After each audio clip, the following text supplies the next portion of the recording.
안녕하세요. 3학년 정치여보 26-1 디딤 영상을 시작하겠습니다.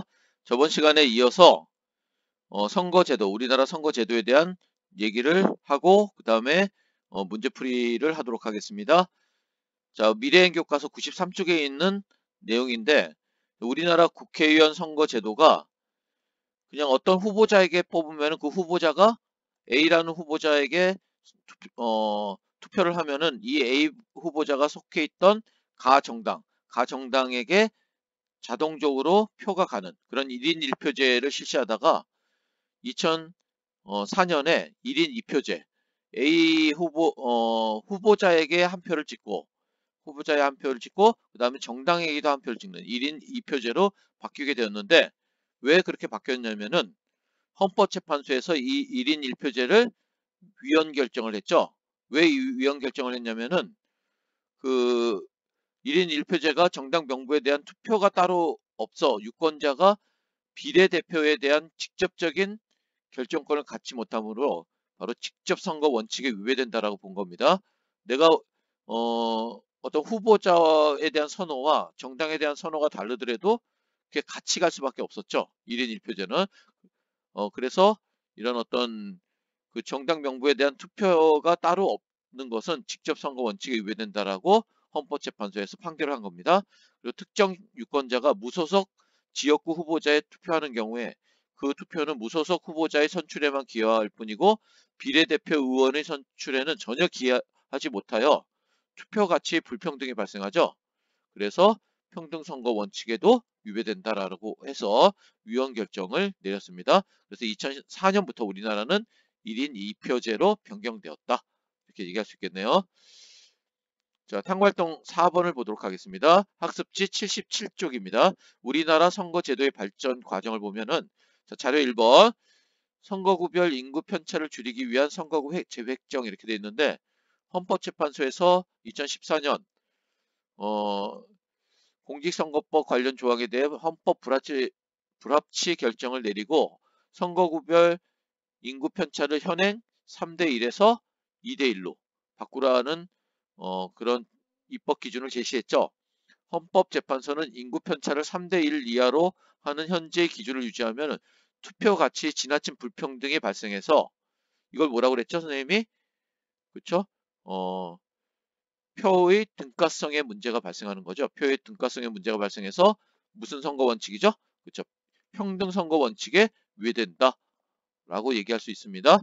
그래서 선거구별 인구 편차를 A라는 선거구와 그 다음에 B라는 선거구 이게 가장 많은 그 투표인단이 있고 가장 적은 투표인단 요 차이가 2대1을 넘지 않도록 선거구를 조정해야 된다는 거죠.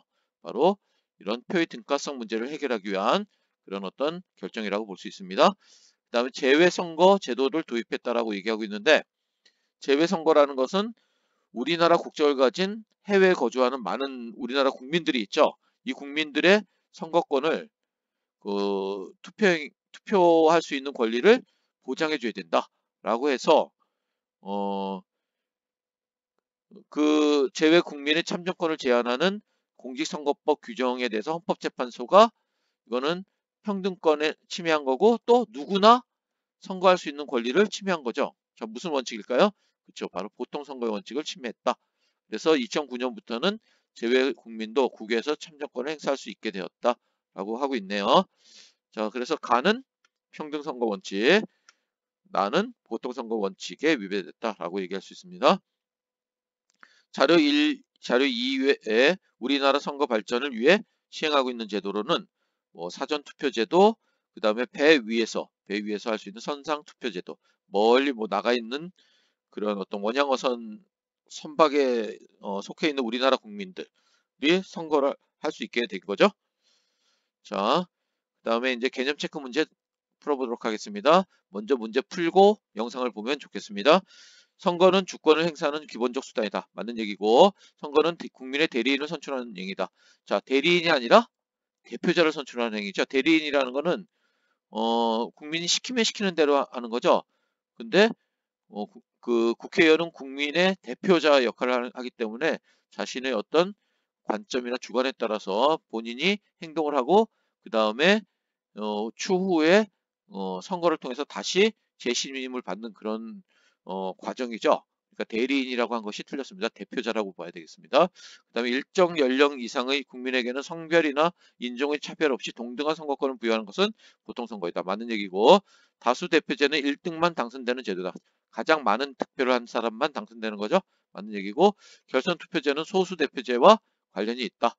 소수 대표제와 관련은 없는 거죠. X가 되겠습니다. 자, 그 다음에 다음 보기에서 절대 다수 대표제에 관한 거는 선호 투표제와 결선 투표제가 되겠네요. 자, 확인 문제 풀어보도록 하겠습니다. 가, 나가 각각 위반한 선거의 원칙을 바르게 연결한 것은 했는데, 자, 가를 보면은 어떻게 뭐라고 얘기하고 있습니까? 문자 해독 시험을 본다라고 돼 있죠. 그리고 세금을 납부한 사람에게만 선거권을 주는 거죠. 누구는 주고 누구는 안 주는 거죠. 그 다음에 나는 자, 이런 조건에 따라서 누구에게는 두세 표 주고 누구는 한 표 주는 거죠. 자, 표의 등가성에 문제가 있는 거죠. 그렇죠? 그래서 정답은 3번이 되겠습니다. 3번. 그 다음에 316번 문제 풀어보도록 하겠습니다. 316번.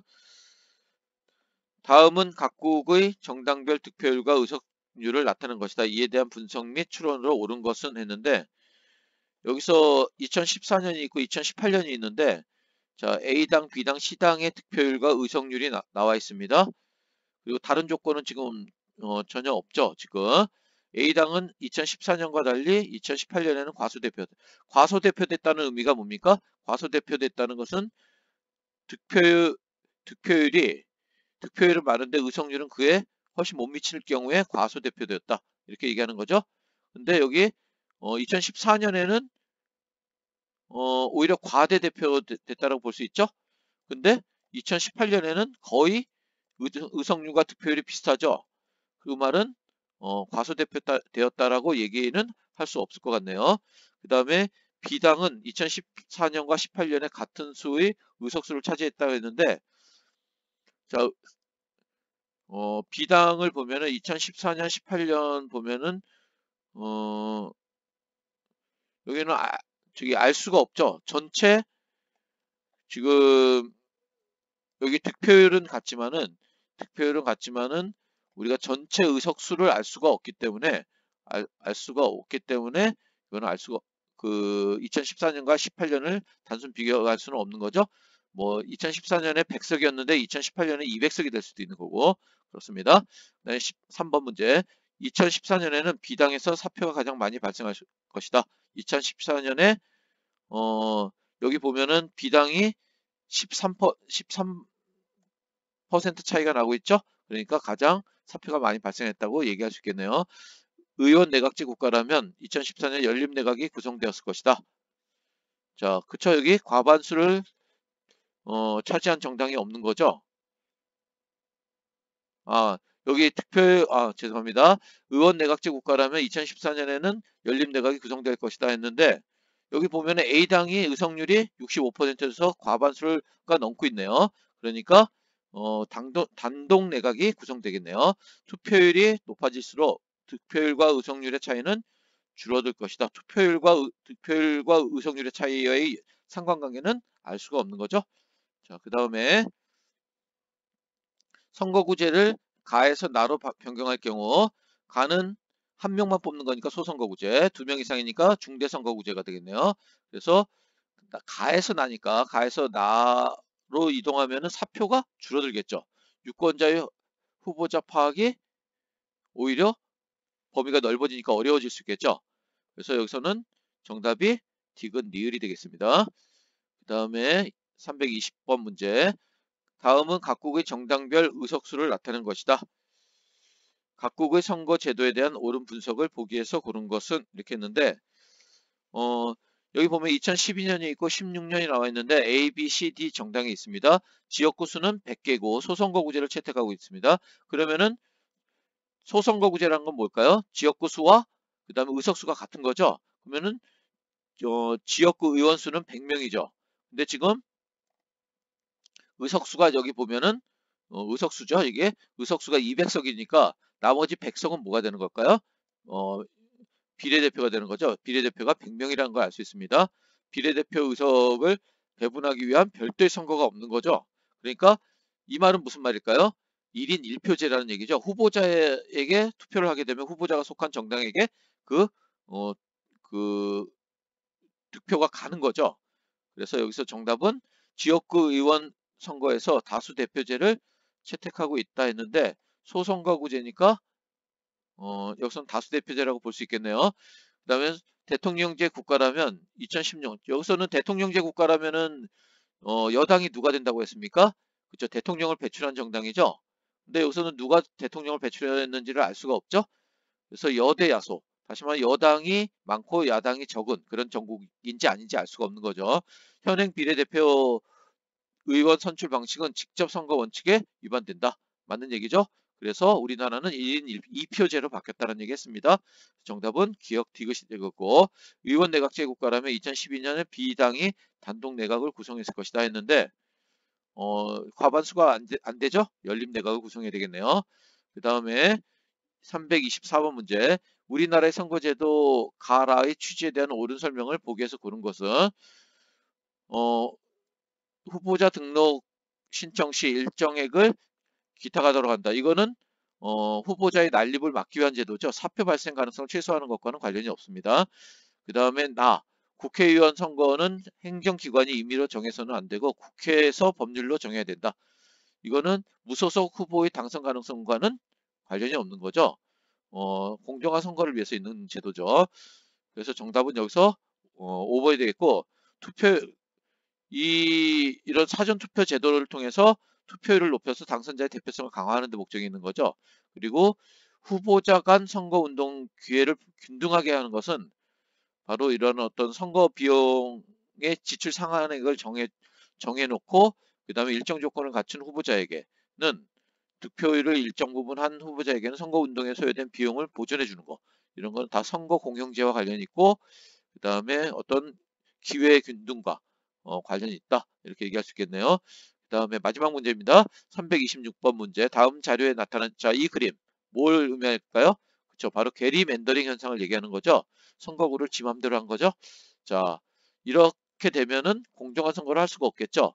그래서 이런 게리맨더링 현상을 막기 위해서는 선거구는 반드시 뭘로 정해야 된다고 했습니까? 법률로서 정하는 선거구 법정주의가 등장하게 되었다. 이렇게 얘기할 수 있습니다. 자, 수고했습니다.